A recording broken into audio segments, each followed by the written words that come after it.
And something about me is like, I want to understand things. I want to understand how people understand. And something about those stories always bothered me, and I thought to myself, well, you know, how different would the world have been if men like my grandfather and other men like my grandfather stood up to Hitler and they didn't flee, right? Would World War II would have stopped? Because obviously my grandfather wasn't afraid of adversity. He'd stand up to 12 guys, probably not the best thing for a street fight, right? But he fled when Hitler was coming to power. And so I always pondered that, and I thought, man, why would he do that? And so one day I was jogging. This is a true story. I was jogging in Manhattan Beach, and you get in kind of meditative state sometimes when you're running, and this voice popped in my head. And it wasn't like I was hearing voices, right? I know the difference, but it was a thought. And this voice said to me, and it said, if you happen upon an injustice or a problem in your immediate world, right? If you happen upon an injustice in your immediate world and you're strong enough to handle it, or you're strong enough to take care of it, it's your responsibility, right? And I thought, man, that's a pretty profound concept. How different would the world be if men just stood up to the plate and took care of shit as it happened, right? How different would your world be, even if it's just a little problem? But think about governments, as corruption wouldn't be able to exist, right? So, and the voice went on and it said this, if there's an injustice in your immediate world and you're strong enough to handle it, it's your responsibility. If you're not, it's not.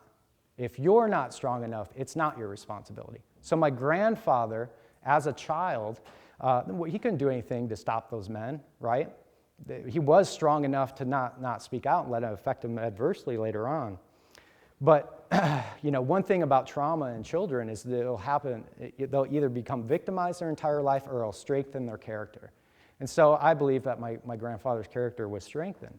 And so this voice said, realistically, what would he have done in Nazi Germany? What could he have done? He was a farmer. He was a simple man. So really, he probably would have got himself killed. He said, and it concluded with this. And remember, this is just a thought. These are probably my thoughts. But it concluded with this, and it said, and don't let the fact that although some things might seem be too much for you to handle, don't let that stop you from doing amazing things, because you're certainly stronger than you think you are, even in times when your body tells you you're not, right? So think about that, guys. I think that's about our time, or we can do some Q&A.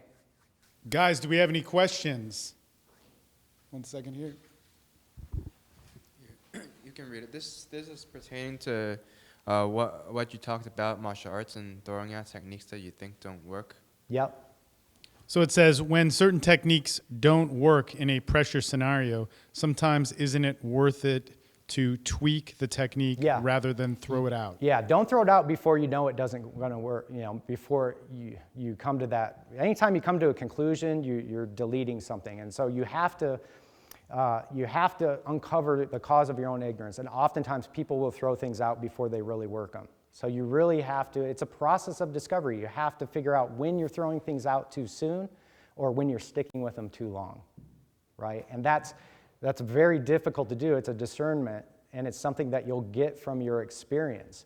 But it's also it's human nature to do that. A lot of times we'll stick with things just out of stubbornness because we want to do it or because we see no other solution, whereas other times we don't stick with it long enough. Right? I always see that meme of the guy that's chipping away and he's building a tunnel, and then he turns around right when there's all these diamonds, a few inches away, right?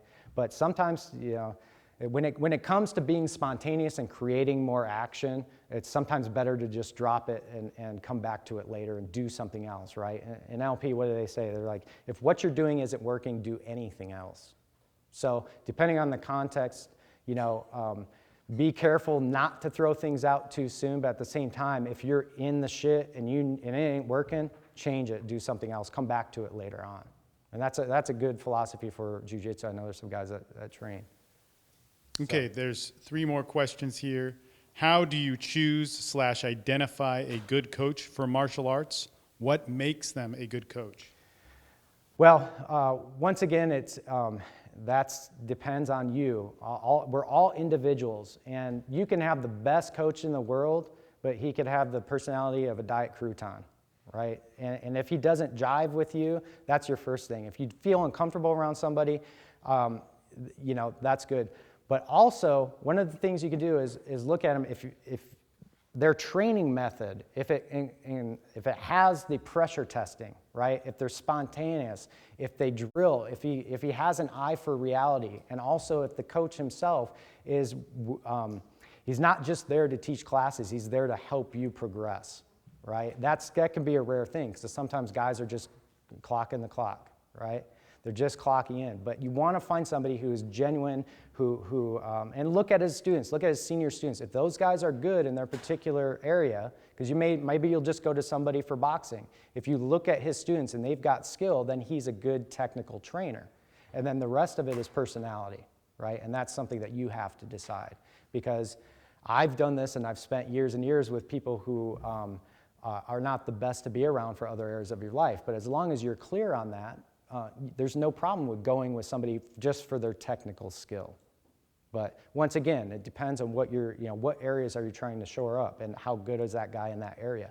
In my opinion, you want experts in each area. I'd seek out the top guys for everything, right? And it doesn't matter if it's martial arts. You want the best guys.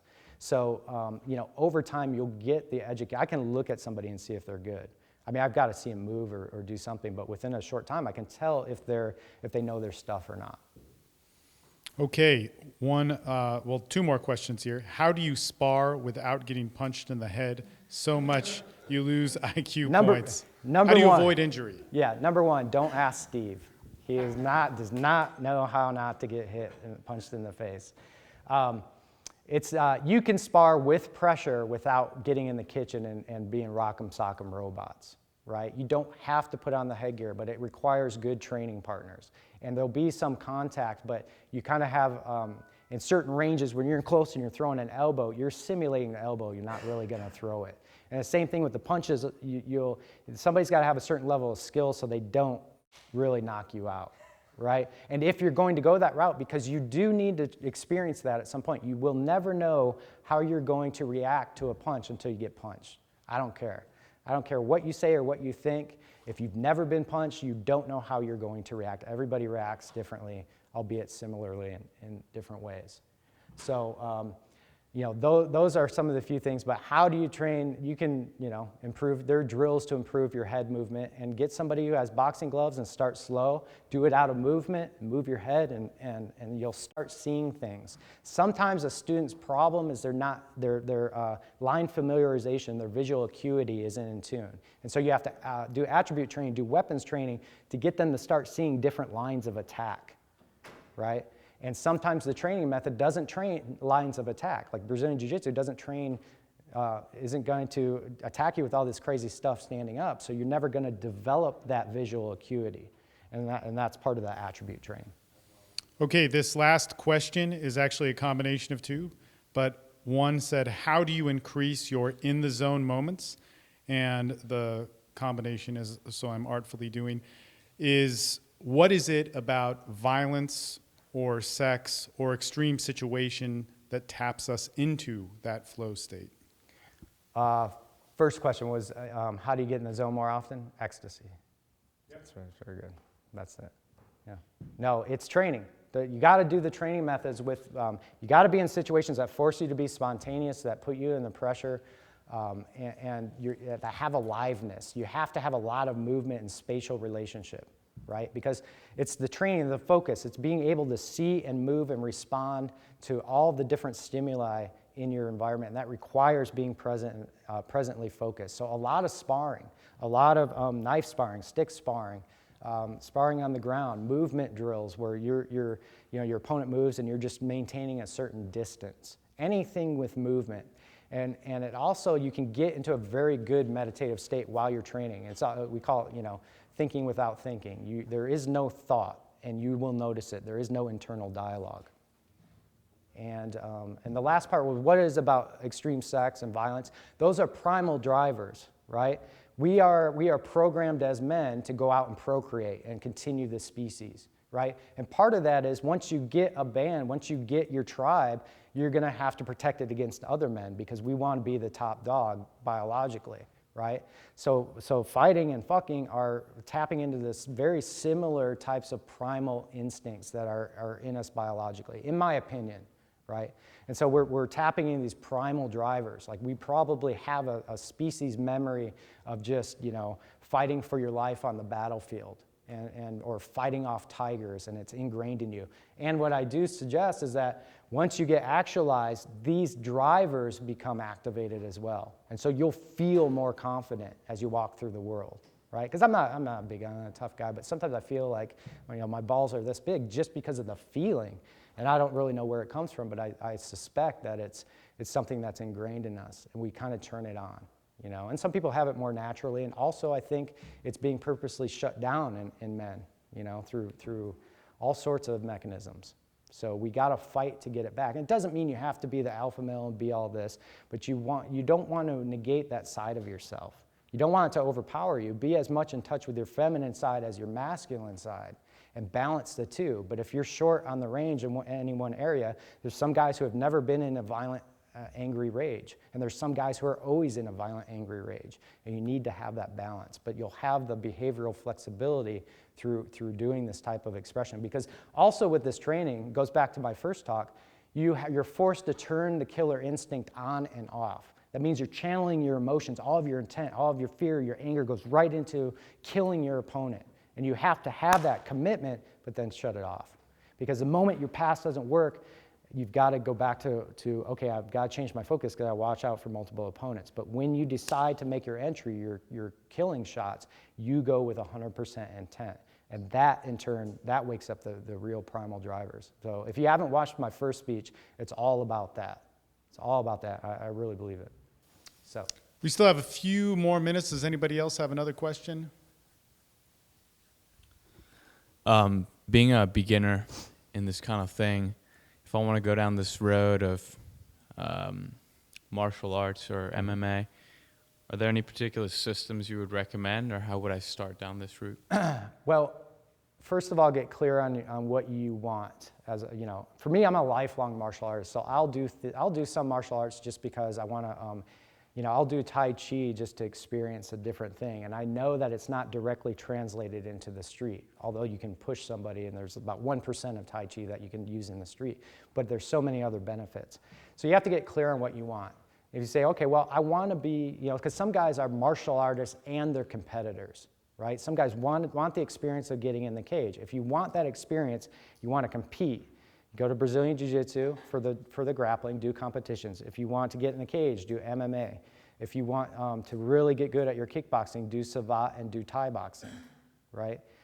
Find a really good Jeet Kune Do instructor is going to have pretty much everything for you, right? They're rare, but they are out there. So good Jeet Kune Do and a good Krav Maga instructor will have, provided at school, if they spar and they do, sometimes it's really watered down.